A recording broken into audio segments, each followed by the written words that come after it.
Hey YouTube, had a request for a overview of the install of the ECOFLOW alternator charger that I did in the Jeep JLU Wrangler. First of all, it's mounted on the driver's side. Use the top bolts with a piece of aluminum angle iron purchased from Home Depot, with a piece of 1/4 inch aluminum plate purchased from Amazon.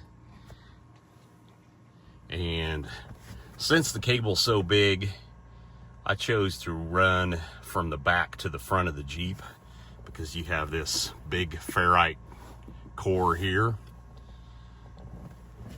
Kind of runs down. Had to put a cut in the carpet, run it underneath the carpet.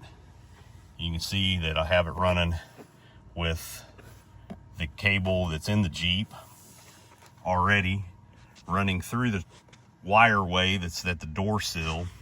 But once you get to the driver's seat, the door sill wire way is a little full, so I went underneath the seat,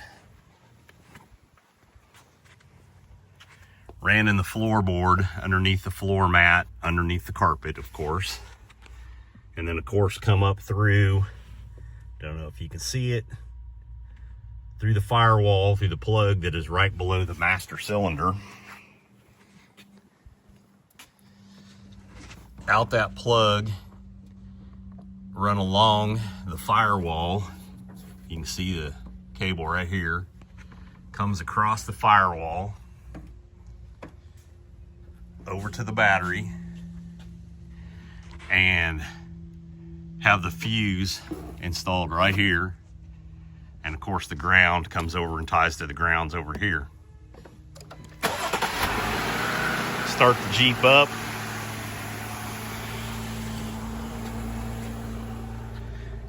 And within a few seconds, light turns green for being in the standby mode. And of course, right now I don't have any input because I have the battery only charging at 80% or up to 80%. So I do not have any input at this moment. Okay, had to do a small edit there. Had to go to the ECOFLOW app and tell it that I wanted to charge it up to 100%. And as you can see, it will ramp up. The Jeep is idling and having an 800 watt input.